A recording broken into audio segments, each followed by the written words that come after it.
installed. It means one phone call. Call Adelaide Blinds and Security now. Free quote, direct savings and awesome Chrissy present. AdelaideBlindsandSecurity.com.au. Peter Godfrey on 1395, Adelaide's 5AA.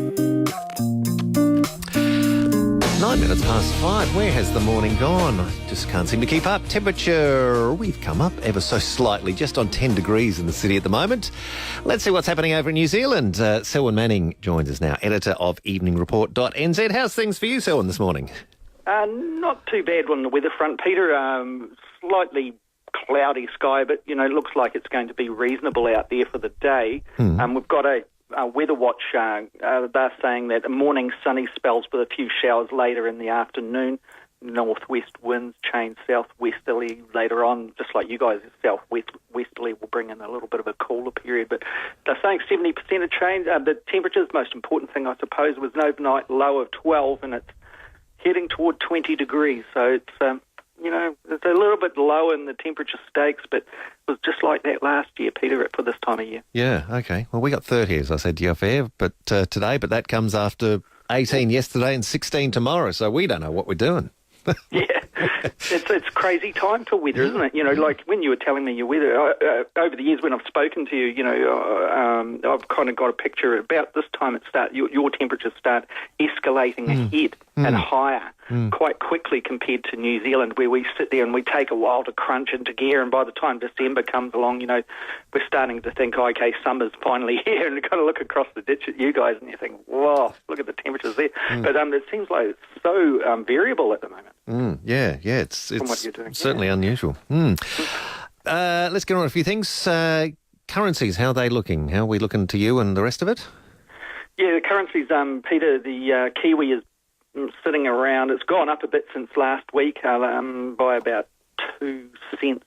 Yeah, so $1 New Zealand is converting to around about 72.2 US cents. Look at the Aussie, $1 New Zealand dollar is sitting at about 0.9365. So if you just turn that around on the old graph here, and it looks like you get about $1.677 back in a raw currency if you cashed your Australian dollar in for a Kiwi. Okay. But remember, you get your fees off that. So, yeah, the currency is what's happening here is the government about a week ago, Peter, just after we spoke last time, it announced that it had a fiscal surplus of around $1.8 billion, and there's been a lot of discussion around whether or not that should be reduced down and given out as tax cuts. That's the election year bribe for next year, or whether or not it should be spent on debt recovery and or starting to actually filter into addressing the poverty needs that the country is facing at the moment, or addressing that issue of poverty, which is right across the board. Of course, a lot of that poverty is driven by the out-of-control housing market that is spreading from Auckland to the main centres now. So New Zealand's on a bit of a roller coaster, and we know what it's like when you go over the top, Peter. You go down pretty fast. You go down, yeah. Isn't it funny how when there's an election approaching there, more from the night is a bit of a surplus, isn't there?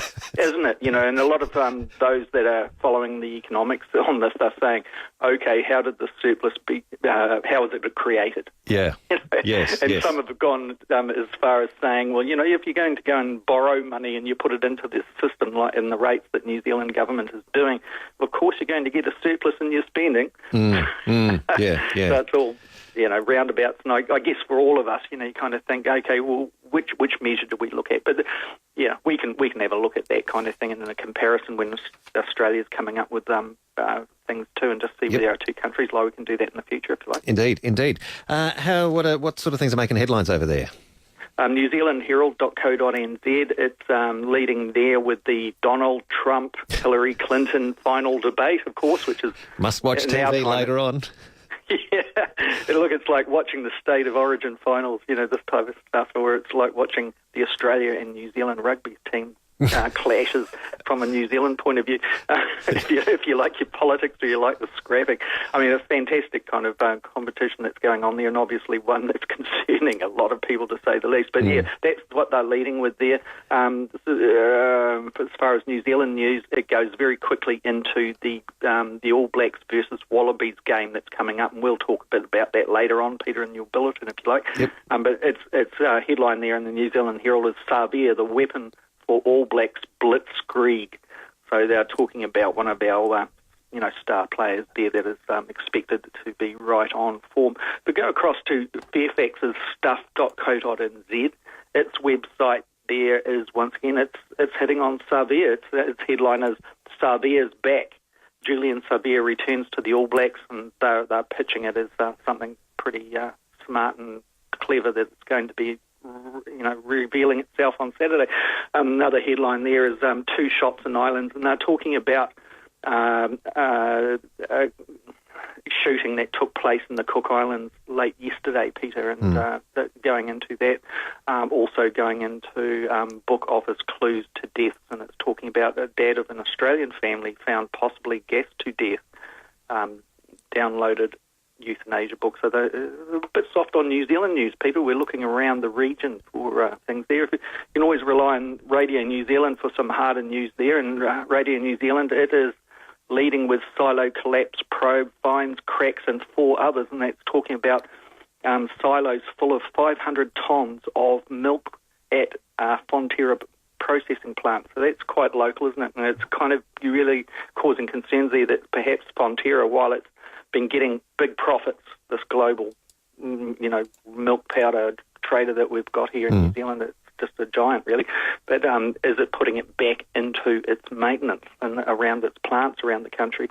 And then once again, Radio New Zealand, it's talking about the All Blacks Wallabies game that's coming up, Peter, and it's Savia returns to take on the Wallabies. Poor old Savia, he must be feeling like he's right in the spotlight there.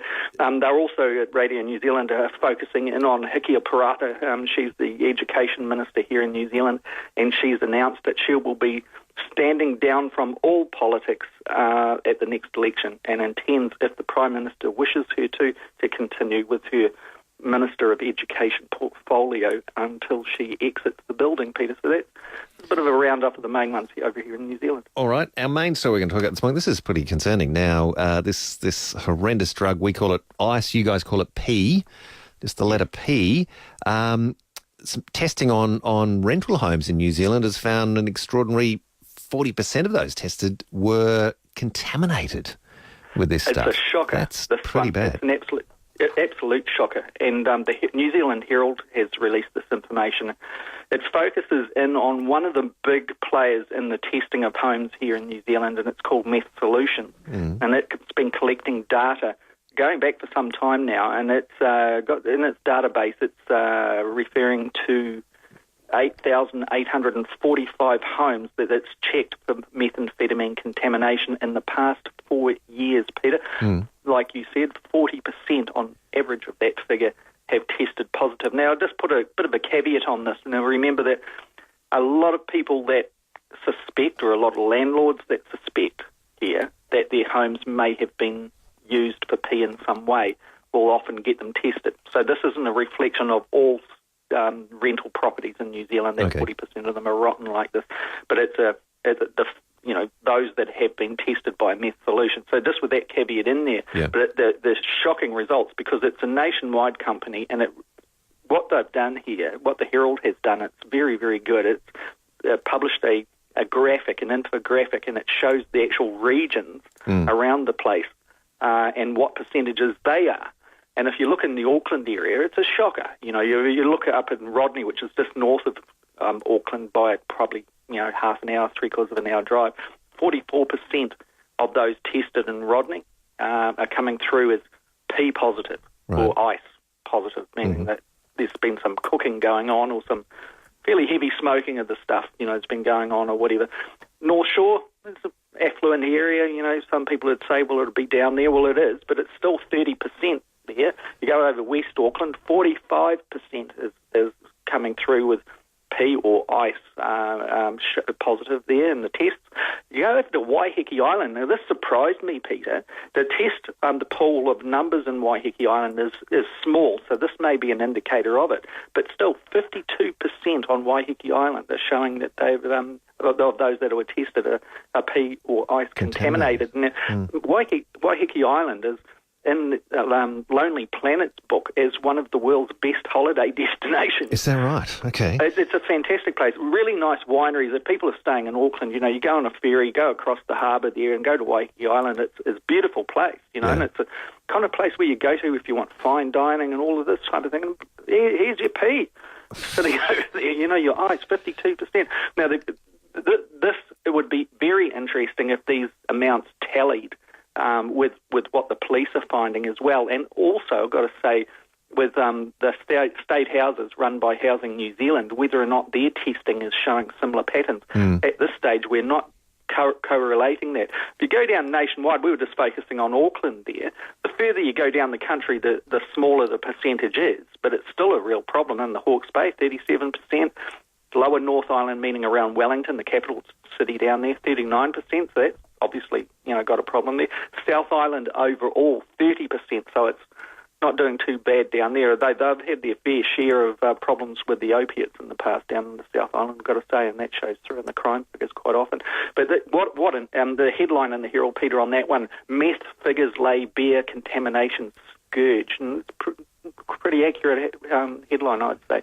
I'm not sure how it compares to you guys over there. No, well, I was looking to see if I could find something similar, whether there's figures on testing, but I couldn't find anything online. I did find one report that gave some figures. It said police detected 667 clandestine laboratories across Australia during 2014-2015, but that figure was down from the previous year, where 744 of these meth labs were discovered, but they were only the ones that were discovered, obviously probably many more that weren't. But yes. No, but then there was another story where on a real estate website saying that there's starting to be more interest in prospective home buyers having their properties, tested for termites and white ants and all that kind of thing, and for meth. Wow. Didn't suggest how many numbers of people doing that, but interest had been increasing in people wanting to find out a bit more about their property before they did purchase it. Now, these figures are coming through, Peter, at a time where, as we understand from police, is that the trend for methamphetamine is going away from the home-baked stuff, that the meth labs setting up within the country, that there's more importation of the stuff coming in that's ready to use. Yeah. And so these figures, if you consider that, these are over the 4 years, but they're still extremely high that have been citing here in New Zealand. And if there's been a drop-off in the number of, of the amounts of the drug being cooked here in New Zealand, well, this shows there's a problem. I'd imagine it'd be absolutely awful. There's things starting to show here too, that there are gang clashes that have started to manifest themselves up here in the north of the North Island, and particularly the further north you go up past Whangarei, which is a city 2.5 hours north of Auckland. And up around there, the coastline is notorious for being open for smuggling and stuff. Yeah, okay. And we mentioned on your program some months ago, Peter, about this particular sting that occurred up in the far north of the country.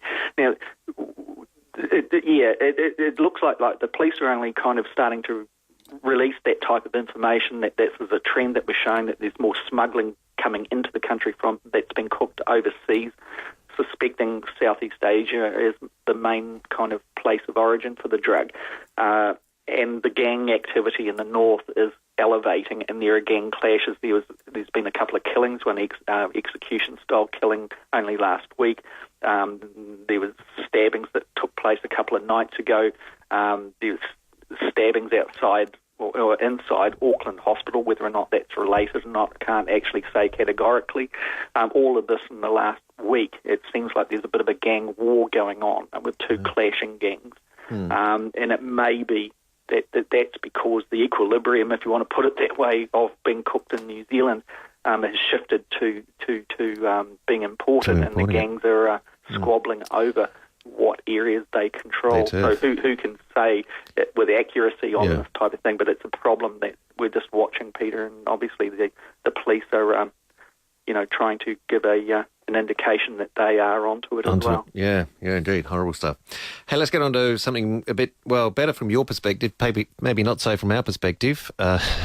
Rugby. So the Wallabies take on the All Blacks at Eden Park Saturday. Now, how long since we beat you guys in Auckland? Yeah, I think I stretched it out by 3 years last week, You're in short Peter. pants. I said 1983, but that was a bit unfair to you guys. It was 1986. Oh, that makes it better. So it's probably not going to happen. It's not going to happen this weekend, I guess, is the bottom line, though, is it? Well, that's the challenge, isn't it? Yeah.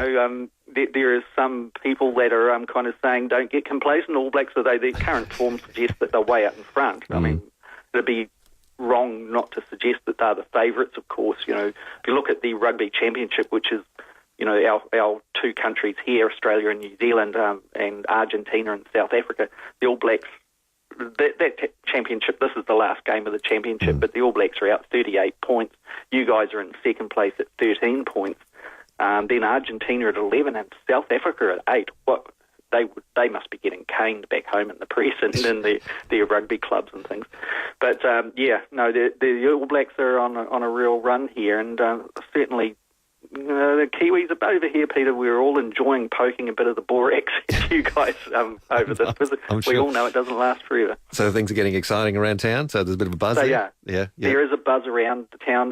There are signs up all over the place, promoting this and also saying, can't park here. There's main event coming up on Saturday and no parking around all big perimeter, actually. And we know what that's like. We get it here too. And, do you? Yeah. Between 2 in the afternoon and 11 at night? So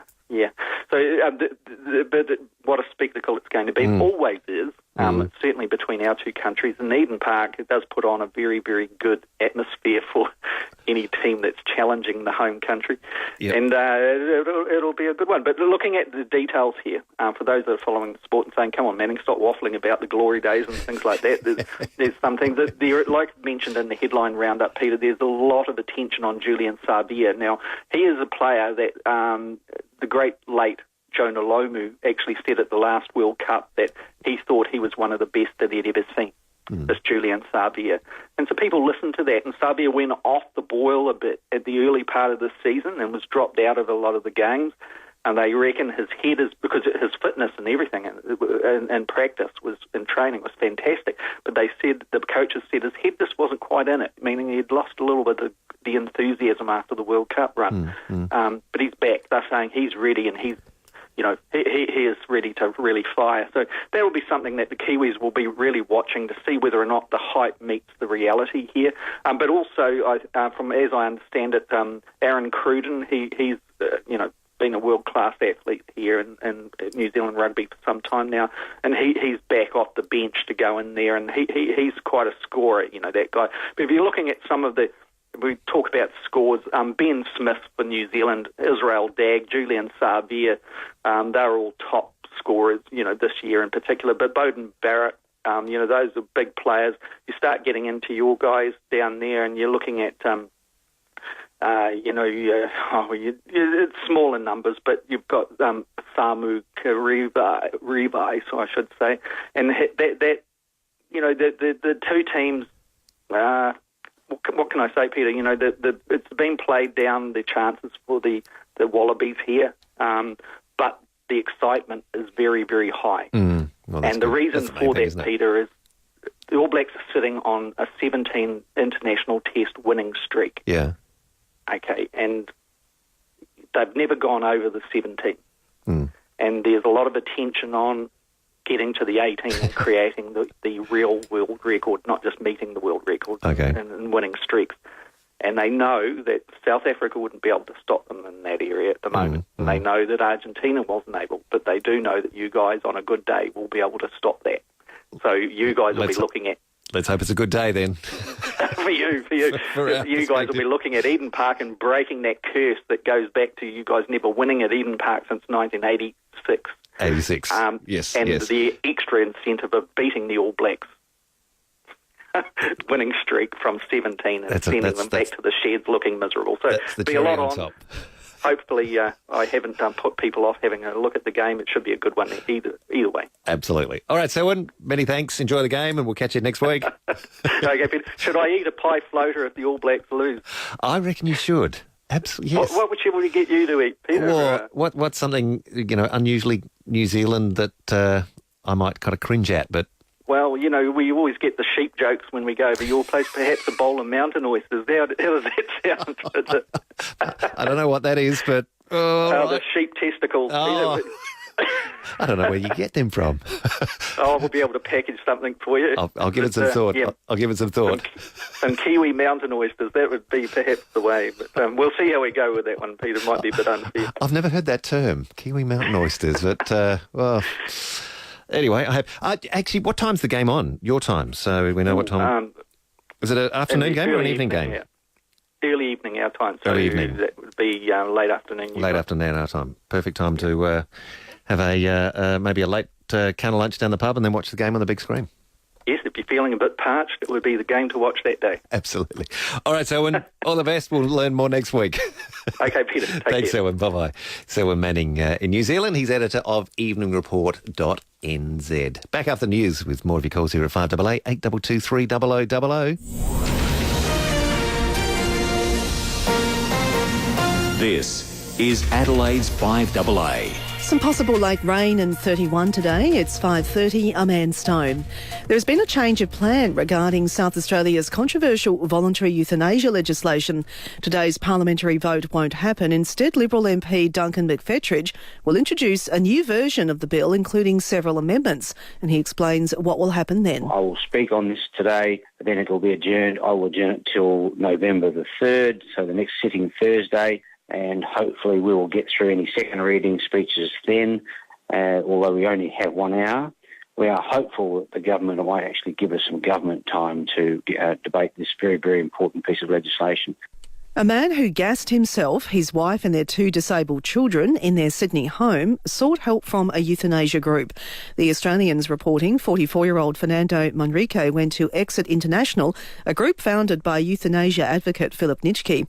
Nitschke has confirmed the organisation had some contact but denies speaking with him.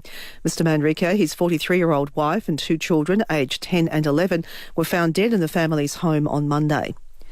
Former Prime Minister Tony Abbott is maintaining he never made a deal with a crossbench senator to change Australia's gun laws. David Leyonhjelm claims the Abbott government made an agreement with his office to insert a sunset clause of 12 months on the importation of the Adler lever-action shotgun. Mr Abbott has told the ABC there were no deals from him or his office. There's an email from a staffer in a minister's office, but as far as I'm concerned as Prime Minister, the instant I heard these guns were destined for Australia in large numbers, these rapid-fire guns, I said, no, we've got nothing.